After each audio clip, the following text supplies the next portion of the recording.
কথা আমি শুনেছিলাম, হিমালয়ের একটি সাধু বলছেন হিন্দিতে, কিন্তু কথাটা আমি বলে আমি বাংলাতে করে দিচ্ছি। বলছেন যে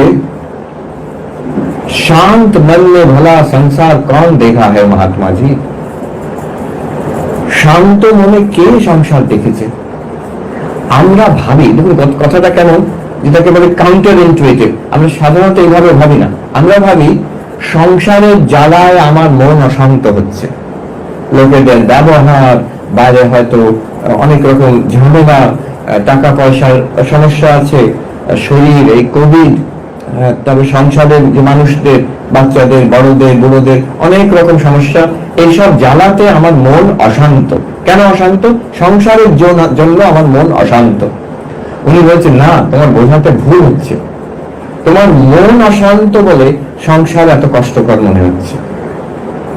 তাই কি? এটা আমাদের ঠিক মনে হচ্ছে না। কথাটা বেশ দারুণ বলবো, একটা চমকপ্রদ কথা, কিন্তু সত্যি কি মনের জন্য সংসারটা এরকম খারাপ মনে হচ্ছে না? সংসারেই তো সমস্যা আছে। এক ছোট্ট জিনিস ভাবে বোঝা যায় যে একই সমস্যা, একই রকম প্রবলেম, দুজন লোকের রিয়াকশন কিন্তু দুই রকম।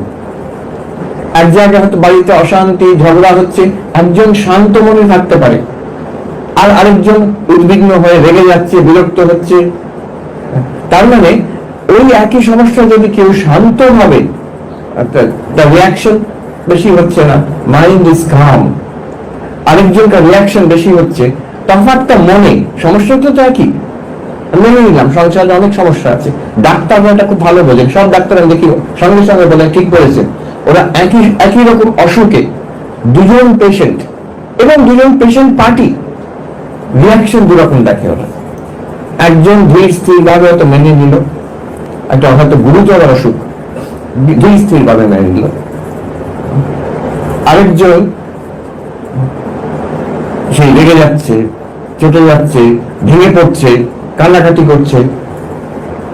একজন ডাক্তার আমেরিকাতে, ভারতীয় ডাক্তার, ওখানে হয়তো সবচেয়ে ভালো ভালো ডাক্তার হয়তো ভারতীয় বলতে পারবো, অনেক ভারতীয় ডাক্তার আছে।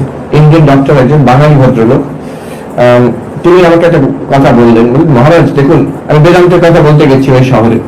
মহারাজ দেখুন, আপনি কিছু মনে করবেন না, আমাদের এত বেদান্তের সম্পদ আছে, গীতা, উপনিষদ, কত শাস্ত্র, কত গভীর আত্মা ব্রহ্মের আলোচনা, কত কি আছে, সূক্ষ্ম ব্যাপার আছে।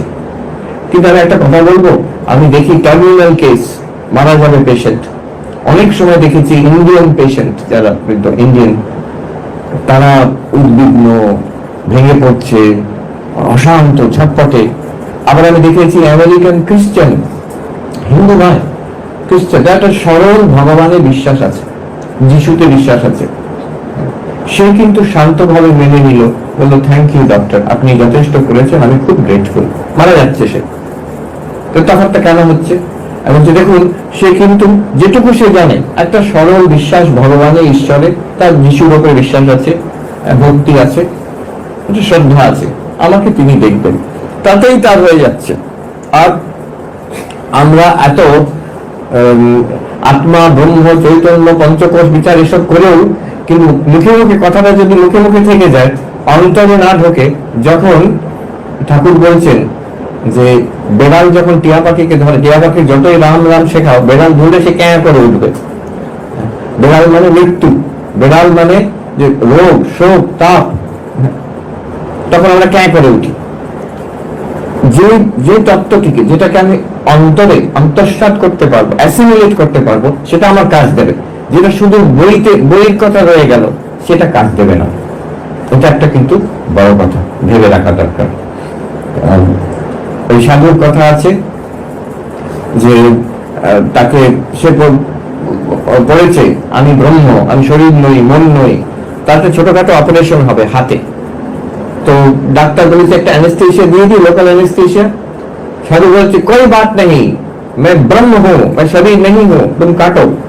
তো বলছে আমি তো ব্রহ্ম, আমি তো শরীর নই, তুমি কাটো, কোনো অ্যানেস্থেশিয়া দরকার নেই। যে মহাত্মাজি আপনি ঠিক বলছেন তো, কারণ লাগবে, একটু ব্যথা হবে। জহার কাটো, আমি তো ব্রহ্ম হ্যাঁ, हम दृष्टा है, লাগুক কি আছে, আমি তো দশটা। যেই ছুরিটা লেগেছে, চিৎকার করে আছে, এই রুকো রুকো রুকো, কি হলো? বলছে আপনি তো ব্রহ্ম, চিৎকার করছেন কেন? বলছে ও সব কিতাব কা বাত, সালা কিতাব মে রহ গয়া।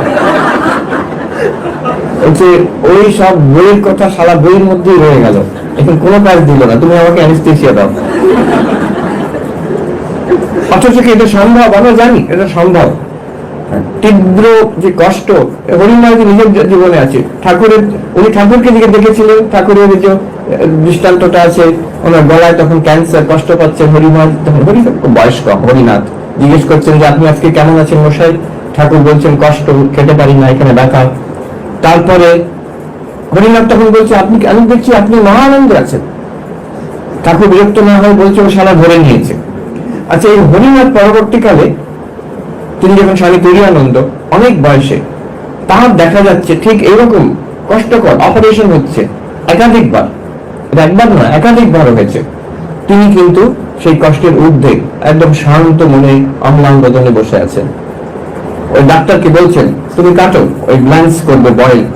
বলছে খুব কষ্ট হবে কিন্তু মহারাজ, আমি অনেকটা গভীরে কাটবো, তুমি কাটো আমি দেখি।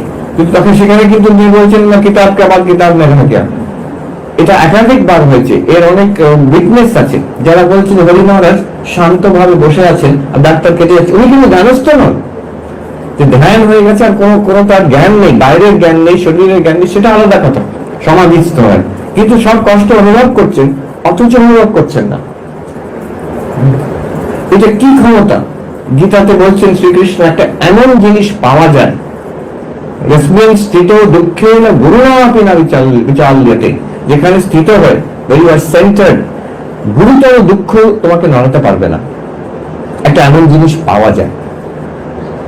আমরা দেখতাম যখন ব্রহ্মচারী মহারাজ তো ভালোভাবে জানি, আমরা যখন ব্রহ্মচারী বেলুন মঠে, তখন সেই ভূতেশানজি মহারাজ প্রেসিডেন্ট, ওনার প্রণাম হতো সকালবেলা। আমরা ভক্তরাও সকালে হতো, কখনো বিকেলে হতো, ছুটে ছুটে যেতাম সেই মহারাজের কাছে এই 15-20 মিনিট কাটাবার জন্য। তখন আমার সত্যি মনে হতো যে আমরা এতজন যেতাম, আমরা ছুটে ছুটে। মহারাজ খুব হিউমারাস তো, আমার এখনো মনে আছে, উনি খুব আস্তে আস্তে বলতেন। উনি বলতেন এদের কি কেউ যোগ করে পাঠায়? তো বলছে না মহারাজ, ওরা ভালোবাসে আপনাকে, তাই জন্য আসছে, হয়তো নিয়ম করা হয়েছে আমার কাছে এসে প্রণাম করতে হবে। তো আমরা দেখতাম কি কি আকর্ষণ ওইটাই আমাদের সবাইকার, সাধু ব্রহ্মচারী ভক্ত সবাইকার মনে হতো যে এই মানুষটি কিছু একটা পেয়েছে, যার জন্য তার এত ধীর স্থির শান্ত এবং প্রেমিক এবং সহৃদয় ভাব, সারাক্ষণ একবারও কি উদ্বিগ্ন রাখেনি তাকে।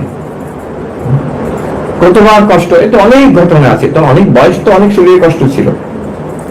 একবার আমাদের আচার্য মহারাজ, আমরা ব্রহ্মচারী মহারাজ প্রণাম করতে গেছি, শুনেছি মহারাজের 102 জ্বর। ভাবুন বয়স কত তখন, 95+। তো আমাদের আচার্য মহারাজ জিজ্ঞেস করছেন মহারাজ আমার কি শরীরে কষ্ট হচ্ছে? উনি বলছেন তোমরা এত শরীর করো কেন, এত শরীরে মন কেন তোমাদের? উনি বলছেন। আবার কখনো হিউমারাসলি কাটিয়ে দিতেন কথাটা। একবার জিজ্ঞেস করা হয়েছে মহারাজ আপনার শরীরে কষ্ট হচ্ছে, তখন 96 এরকম বয়স, আর শরীর বেশ খারাপ তখন। আপনার শরীরে কষ্ট হচ্ছে? তো তখন মহারাজ বলছেন হ্যাঁ আমার হাঁটুটা কনকন করছে, আমার ওই চোখ দুটো কড়কড় করছে, কানটা ভ্রম ভ্রম করছে। প্রত্যেকটা ভাষার চয়েস আমি হয়তো বলতে পারবো না, প্রত্যেকটা অঙ্গতে কি হচ্ছে ঠিক ঠিক যে বাংলা ভাষায় যেগুলো আছে, হ্যাঁ কপালটা ডিপ ডিপ করছে, এই করে সবটা ডেসক্রিপশন দিয়ে বললেন। তবে আমি কমপ্লেন করছি না, আমি এসব নিয়ে ভালোই আছি।